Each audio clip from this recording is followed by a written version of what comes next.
Hello students. तो आज हम लोग डिस्कस करेंगे concept of the common potentials के बारे में।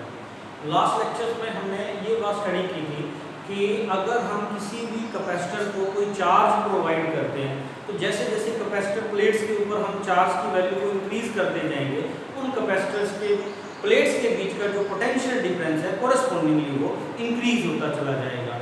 तो अगर हमें कोई दो डिफरेंट कैपेसिटर्स दिए जाएं, जिन डिफरेंट कैपेसिटर्स की कैपेसिटेंसेस डिफरेंट है और हम उनको अलग अलग पोटेंशियल तक या पोटेंशियल डिफरेंस तक चार्ज कर रहे हैं, तो अगर ऐसे कैपेसिटर्स को हम आपस में कनेक्ट करेंगे तो क्या बिहेवियर या क्या फिनोमेना प्रोड्यूस हो सकते हैं। Now today we will discuss about this concept. मान लो हमें कोई दो कैपेसिटर्स दिए गए हैं, one of the capacitor with capacitor C1 and other have a capacitor with capacitor C2, and both of these capacitors are charged to the different potential differences V1 and V2 respectively, with the left plate of the two capacitors at the higher potential and the right plate at the lower potential।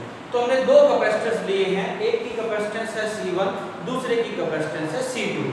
C1 capacitor को हमने V1 potential difference तक charge किया है, C2 को हमने charge किया up to the potential difference V2। और अब अगर हम इन दोनों कैपेसिटर्स की प्लेट्स को आपस में कनेक्ट कर देंगे, then as we know that the charge always transfer from the conductor at the higher potential to that at the lower potential. तो क्या होगा कि हमारे दोनों capacitor which are charge to different potential, when they are connected to each other, there exist a transfer of the charge from the one at the higher potential to the other at the lower potential. तो higher potential से lower potential वाले capacitor की तरफ charge का transfer होगा, और ये transfer तब तक होता रहेगा जब तक दोनों कैपेसिटर्स के पोटेंशियल डिफरेंसेस की वैल्यू सेम ना हो जाए। तो जब दोनों कैपेसिटर्स की पोटेंशियल डिफरेंस की वैल्यू सेम हो जाएगी, then that potential difference is said to be the common potential. तो कॉमन पोटेंशियल का मतलब क्या होगा? If two capacitors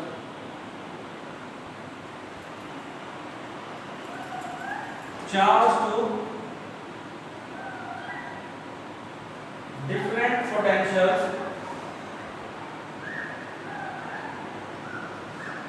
are connected, there exists a transfer of the charge from the one at higher potential to the other at lower potential।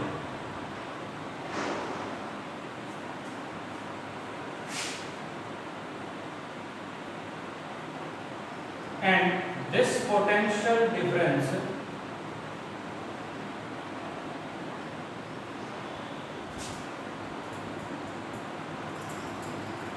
achieved by the two capacitor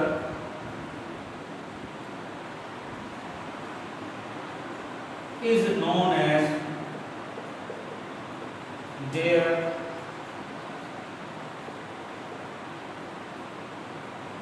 common potential.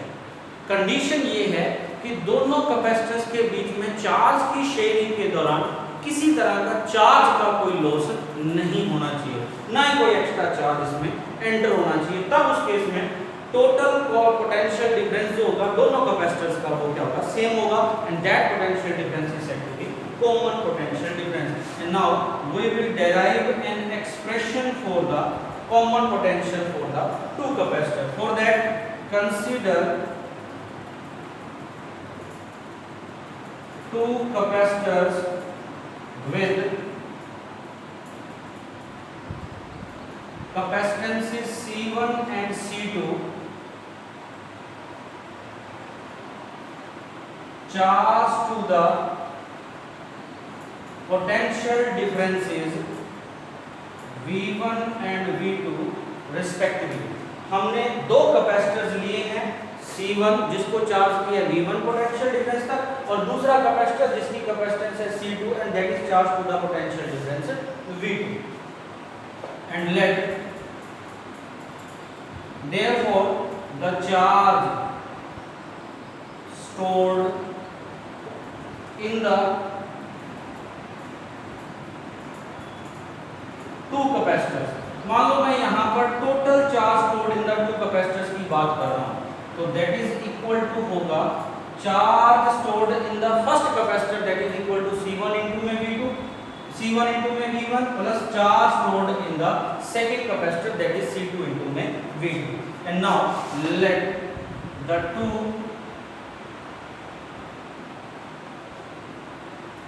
capacitors are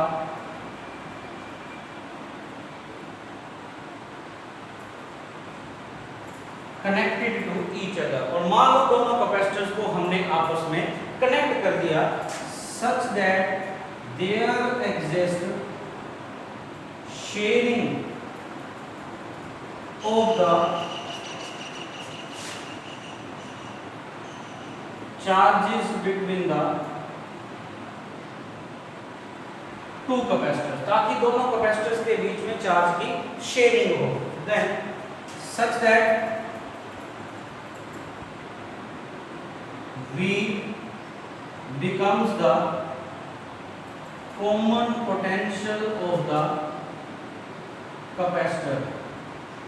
मतलब ये हुआ कि पहले हमने V1 V2 तक potential difference तक charge किया, हमने इनको आपस में कनेक्ट किया, कैपेसिटर्स के बीच में चार्ज की शेयरिंग हो रही है जब तक दोनों का पोटेंशियल डिफरेंस की वैल्यू V के इक्वल ना हो जाए. अब आफ्टर द शेयरिंग इस कैपेसिटर के पोटेंशियल डिफरेंस की वैल्यू V है, इसके भी पोटेंशियल डिफरेंस की वैल्यू V है. तो after the sharing the total charge on the two capacitor is equal to charge on the first capacitor plus charge on the second capacitor. तो ये आ गया total charge after sharing the charges between the two capacitor. अब अगर हम ये consider करें कि there exist no loss of the charge during the sharing of the charges, so if there exist no loss of charge during sharing of the charges, then total charge before the sharing should be equal to the total charge after the sharing of the charges between the two capacitors. Right hand side से V हमने common ले लिया, अंदर रह जाएगा C1 plus C2. तो यहाँ से हमारे पास V the common potential difference का एक्सप्रेशन आ गया C1 V1 plus C2 V2 divided by C1 plus C2.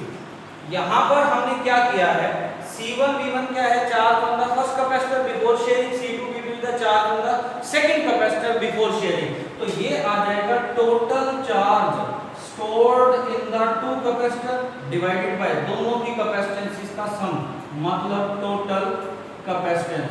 तो इस तरह से हम लोग कॉमन पोटेंशियल को ऑफ द टू कैपेसिटर्स को इस तरह से भी डिफाइन कर सकते हैं that is given by the ratio of the total charge stored on the two capacitor to the total capacitances of the two capacitor. अब ये एक्सप्रेशन जो हमने डेराइव किया है that was in the case when the two capacitors are connected in parallel to each other. दोनों की positive plate आपस में कनेक्टेड है, दोनों की नेगेटिव प्लेट आपस में कनेक्टेड है. अगर हम इन दोनों कैपेसिटर्स को आपस में सीरीज में कनेक्ट करते हैं, मतलब एक कैपेसिटर की नेगेटिव प्लेट को दूसरे कैपेसिटर की पॉजिटिव प्लेट के साथ अगर कनेक्ट करते हैं, तो उस केस में कॉमन पोटेंशियल डिफरेंस का जो फॉर्मूला आएगा that becomes equal to C1 V1 minus C2 V2 divided by C1 plus C2. यहाँ पर C1 V1 minus C2 V2 क्या होगा, that also represent the total electric charge stored on the two capacitors. क्योंकि हमने first chapter में ये बात पढ़ी थी कि जब नंबर ऑफ चार्जेस का सम लेना है तो अलजेब्रिक सम लेना है taking into account their sign also. अब जब दोनों का सम ले रहे हैं तो एक का पॉजिटिव प्लेट दूसरे के नेगेटिव के साथ कनेक्टेड है, इसलिए हमने एक का चार्ज पॉजिटिव माना, एक का चार्ज नेगेटिव मान लिया. लेंगे दोनों का वही फॉर्मूला वही रहेगा, total charge by total capacitance. So this is the expression for the common potential difference for the two capacitors when are connected to each other. अब क्वेश्चन ये अराइज होता है कि जब हम दो कैपेसिटर्स को आपस में कनेक्ट कर रहे हैं which are charged to the different potential, तो शेयरिंग के दौरान या शेयरिंग के बाद और शेयरिंग से पहले टोटल चार्ज की जो वैल्यू है वो तो कांस्टेंट रह रही है according to the law of conservation of the charge. पर जब शेयरिंग हो रही होती है, मान लो ये कैपेसिटर C1 था, ये कैपेसिटर था C2, दोनों को आपस में कनेक्ट किया, इधर पॉजिटिव इधर नेगेटिव, दोनों कैपेसिटर्स की प्लेट्स का पोटेंशियल डिफरेंस ही डिफरेंट था. मतलब एक की पॉजिटिव पोटेंशियल हायर होगी, दूसरे की पॉजिटिव पोटेंशियल मान लो लोअर होगी. Then the charge will transfer from the one at the higher potential to other at the lower potential.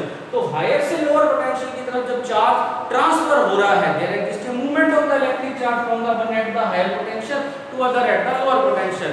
और जब भी इलेक्ट्रिक चार्ज एक डेफिनेट डायरेक्शन में मूव करता है तो एक इलेक्ट्रिक करंट को कॉन्स्टिट्यूट करता है, और कनेक्टिंग वायर में से चार्ज के ट्रांसफर के दौरान एक इलेक्ट्रिक करंट कॉन्स्टिट्यूट होगा.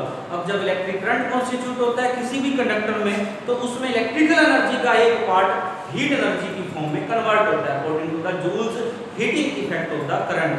तो मतलब चार्ज की ट्रांसफर के दौरान इलेक्ट्रिकल करंट कॉन्स्टिट्यूट होगा, उस इलेक्ट्रिकल करंट के कारण एक हीट एनर्जी प्रोड्यूस होगी.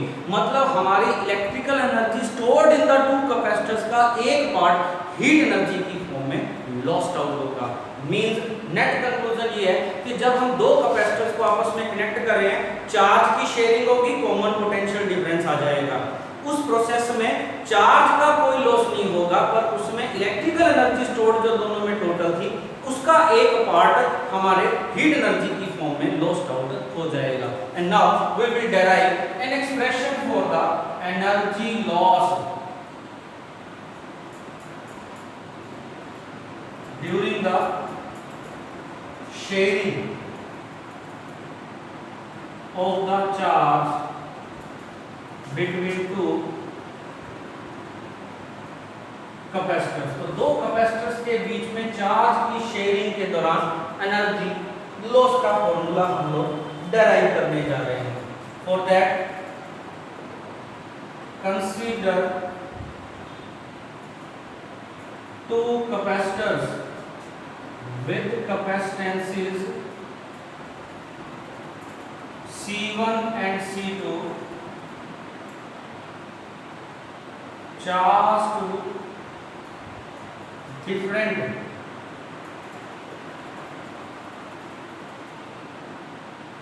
potential differences V1 and V2 respectively, and let these capacitors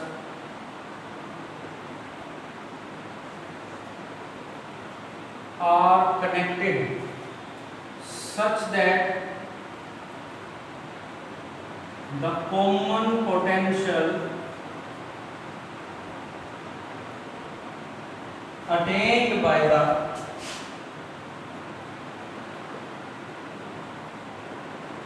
two capacitors is given by V is equal to total charge stored by total capacities of the two capacitors, means C1 V1 plus C2 V2 divided by C1 plus C2.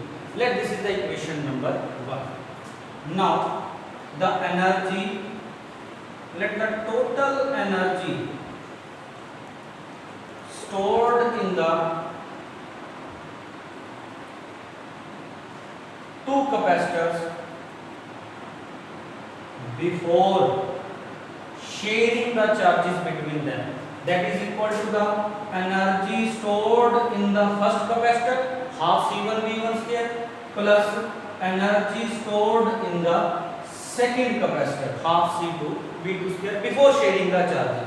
अब मान लो दोनों को हमने connect कर दिया और sharing of the charges हो चुका है, ताकि अब दोनों की पोटेंशियल डिफरेंस की वैल्यू सेम होगी भी. तो शेयरिंग के बाद अब दोनों में total energy stored in the two capacitors after sharing of the charges, that is equal to half C1 into में potential difference across the first capacitor का square, that is common potential V, plus half C2 into में V का square. Before sharing का charges को मान लेते हैं U1 और आफ्टर शेयरिंग द चार्जेस के बाद एनर्जी की वैल्यू मान लेते हैं U2, that is equal to half into में C1 प्लस C2 इनटू में V स्क्वायर। कॉमन पोटेंशियल का फॉर्मूला अगर हम यहां से U2 की वैल्यू ये लिखते हैं, इक्वेशन नंबर 3, सेकंड में से थर्ड इक्वेशन को सब्ट्रैक्ट कर दो, इक्वेशन 2 माइनस इक्वेशन नंबर 3, तो U1 minus U2 is equal to half C1 V1 square plus half C2 into में V2 square minus 1/2 C1 plus C2 into में V square. ये आ जाएगा बिफोर शेयरिंग और आफ्टर शेयरिंग द चार्जेस के बीच के एनर्जीज का डिफरेंस। कॉमन पोटेंशियल का फॉर्मूला इक्वेशन 1 से उठा के इस इक्वेशन के अंदर पुट अप करेंगे तो हमारे पास आएगा 1/2 C1 V1 square plus 1/2 C2 V2 square minus 1/2 C1 plus C2 into में V का, ये सारा एक्सप्रेशन यहाँ पर पुट अप करेंगे तो C1 V1 plus C2 V2 का whole square divided by C1 plus C2 का होल स्क्वायर। कॉमन पोटेंशियल का मैंने यहाँ फॉर्मूला पुट अप कर दिया। C1 प्लस C2 के होल स्क्वायर से C1 प्लस C2 क्या हो गया, कैंसिल। बाकी हमारे पास बचेगा यहाँ पर सिर्फ C1 V1 plus C2 V2 का whole square divided by C1 plus C2। अब इस पूरे एक्सप्रेशन को एलसीएम लेके हमने सॉल्व करना है।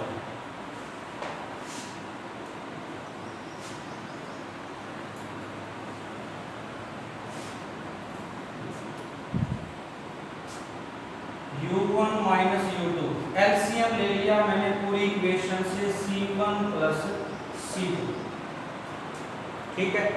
तो हमारे पास ट्वाइस ऑफ C1 इनटू में C2, तो ये आ जाएगा C1 V1 square into C1 plus C2 plus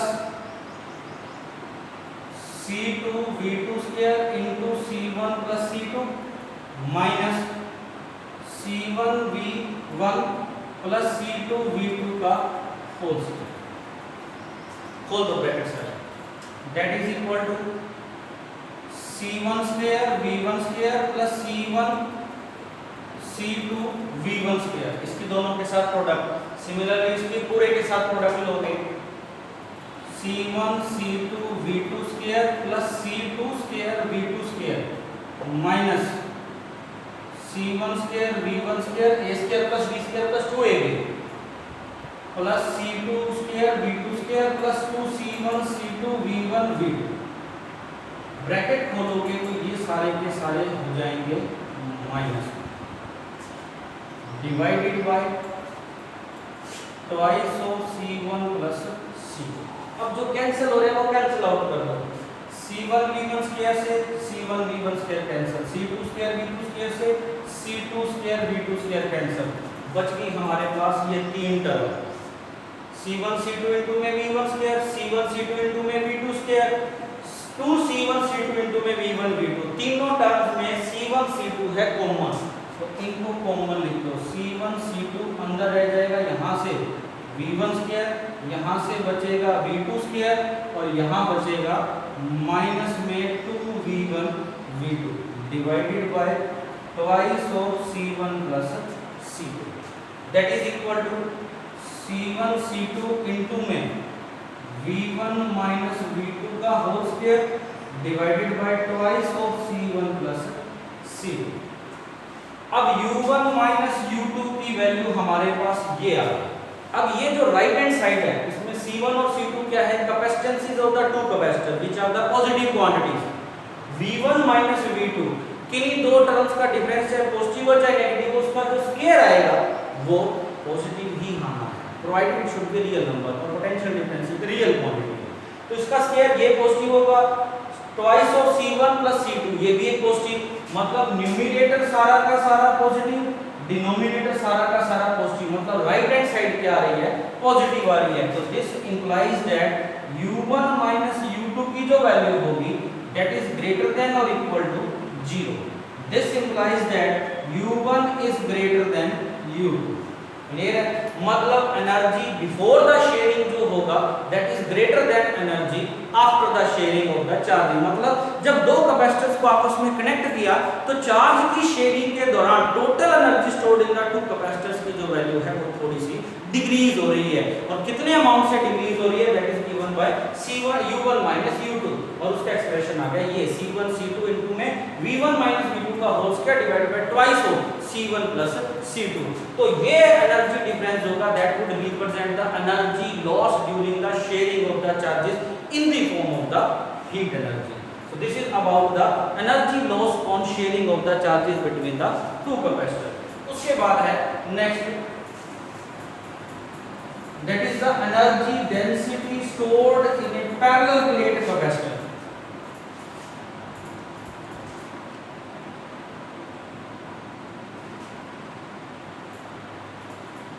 Energy density of a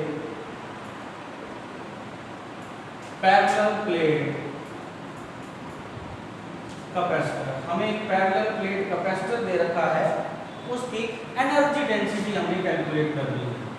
energy density stored in a capacitor is defined as the total electrical energy stored per unit volume of the capacitor. मतलब एक capacitor के unit volume के अंदर कितनी electrical energy stored हो रही है that is known as the energy density of a capacitor. तो energy density of a capacitor का फॉर्मूला क्या हो जाएगा? That is equal to the total energy stored in the capacitor divided by its total volume। अब अगर हम एक parallel plate capacitor की बात करते हैं तो एक पैरेलल प्लेट कैपेसिटर के लिए जो एनर्जी स्टोर्ड का फॉर्मूला होता है that is given by half CV square और उसके वॉल्यूम की जो वैल्यू होगी volume is given by area of the each plate multiplied by the separation small d between the two plates। और capacitance का जो फॉर्मूला होता है for a parallel plate capacitor that is given by epsilon naught A divided by D for the free space in between the two plates। तो energy density का formula total energy stored half CV square divided by A into में D। यहाँ पर capacitance का जो formula है वो है epsilon naught A by D। और हमें पता है कि अगर electric field intensity setup in between the region in between the two capacitor plates का फॉर्मूला निकालना हो that is given by the potential difference between the two plates divided by the separation between the two plates. तो यहां से potential difference की value आ जाएगी E into में D। पोटेंशियल डिफरेंस की वैल्यू इनटू में D, C की value epsilon naught A by D। इन दोनों की वैल्यू इस फार्मूले में पुट अप करो तो हमारे पास आएगा 1/2 कैपेसिटेंस की जगह आ गया epsilon naught A by D into में V स्क्वायर, V की जगह आ जाएगा E square D square divided by A into में D वॉल्यूम। एरिया से एरिया कैंसिल, D का ये स्क्वायर हो जाएगा स्क्वायर से कैंसिल तो हमारे पास बचेगा 1/2 एप्सिलॉन नॉट E स्क्वायर। तो energy density stored in A parallel plate capacitor का फॉर्मूला आ गया half epsilon naught E square. अगर फ्री स्पेस एग्जिस्ट कर रहा है यहाँ पर तो, और अगर कोई मीडियम होगा तो एप्सिलॉन नॉट की जगह यहाँ पर electrical permittivity of that medium यहाँ पर फिलअप कर दिया जाएगा। तो यहाँ पर हमारे पास जो एनर्जी डेंसिटी का फॉर्मूला आ रहा है, अब ये क्या बता रहा है हमें पता है कि कैपेसिटर के अंदर जो एनर्जी स्टोर्ड होती है that is in the form of the electric field. तो it means we can also use this expression for the energy stored per unit volume in a region in the form of the electric field. एक particular region में electric field exist कर रहा है तो electrical field की form में energy जो stored हो रही है पर यूनिट वॉल्यूम मतलब उसकी एनर्जी डेंसिटी जो होगी ये एक्सप्रेशन उसके लिए भी यूज किया जा सकता है half epsilon naught E square. और इसका हम लोग यूज करेंगे in the unit of the electromagnetic waves या ऑप्टिक्स के अंदर, वहां पर इलेक्ट्रिक फील्ड की फॉर्म में एनर्जी स्टोर्ड की जो डेंसिटी है उसके लिए हम ये फॉर्मूला यूज करेंगे that is taken from this expression. इसको ध्यान रखना। वहाँ पर हम उसका यूज करेंगे। So that's all about capacitors and its capacitancy. तो नेक्स्ट लेक्चर के अंदर हम डाइलेक्ट्रिक्स कॉन्सेप्ट के बारे में स्टार्ट करेंगे और उसके बारे में